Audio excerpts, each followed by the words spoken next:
Welcome to today's deep dive into a visual guide on GMAW, or, gas metal arc welding transfer modes. I mean, when you look closely at the arc, it looks like uh, pure blinding chaos. Oh, yeah, completely chaotic to the naked eye. Right. But what you're actually doing is manipulating exactly how liquid metal crosses an electrical gap. And our mission today is to break down the three primary metal transfer modes. So, short, globular, and spray.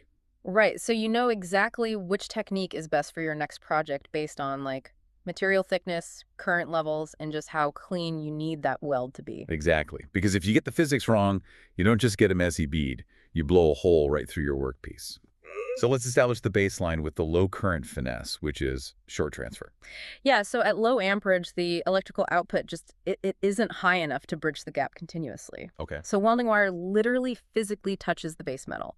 You're creating an actual short circuit that melts the wire tip, deposits the metal, and then cools almost instantly.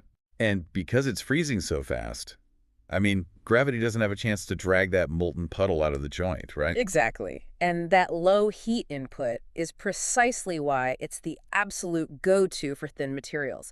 It totally prevents burn through. It's kind of like using a fine-tipped pen. It allows you to move freely around your workpiece from any angle, like vertical up or overhead, without overwhelming delicate, thin materials. Right, or having molten metal drop on your head. Yeah, nobody wants that. But obviously, low heat won't cut it when you're joining heavy structural steel. You have Yeah. to crank up the power. You do, yeah. You need that power to penetrate thicker metal. But before you hit the real high amperage sweet spot, the physics totally shift. This brings us into the messy middle globular transfer. Right, because pumping up the power from low to medium fundamentally changes the physics of the weld. So what exactly happens there? Well, in that medium current territory, the wire isn't short-circuiting anymore. Instead, the heat melts the wire tip into these like large irregular drops. Think of a leaky faucet. Okay, I can picture that. Right, so surface tension holds onto that water droplet as it grows until it gets so heavy that gravity just violently rips it down into the weld pool. And in welding, that violent splash is your spatter. Yeah, tons of spatter. Which really leads me to wonder. I mean, wait, if globular just throws high spatters everywhere and the sheer weight of those big drops restricts you to flat and horizontal positions only, isn't it just an awkward, messy middle ground? Like, why not just skip it entirely? That's a really great question. Often it's less of a deliberate choice and more of an unavoidable physical consequence. How do you mean? Well, when you increase the current, you inevitably pass through this transition phase. You're fighting the surface tension of the molten steel, and you just haven't yet reached the threshold of the next mode. Got it. So to solve the messy spatter problem of the globular mode, you don't back down. You basically just push straight through. Exactly. You push the current even higher, over 280 amps, which brings us to spray transfer. But you also have to introduce a very specific chemical catalyst here. Right, an argon-rich shielding gas. Yeah, the argon is the real secret. It's easily ionized. So when you hit that 280 amp threshold, that ionized gas interacts with the current to create an intense electromagnetic force. So wait, it's not just getting hotter? The electromagnetic field is like physically squeezing the molten metal. Precisely. It creates what's called a magnetic pinch at the tip of the wire.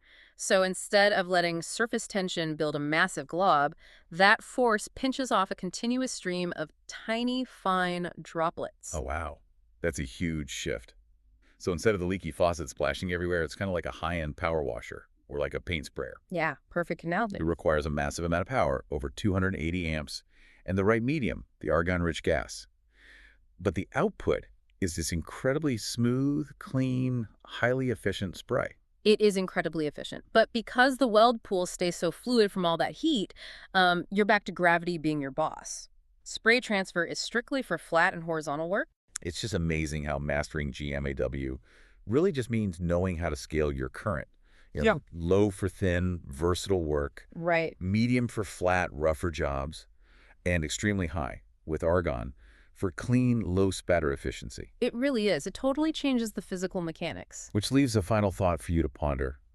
If simply switching to an invisible argon-rich gas can completely change the physical behavior of molten metal at 280 amps, what other invisible atmospheric variables might be secretly dictating the strength and integrity of the welded infrastructure we rely on every single day?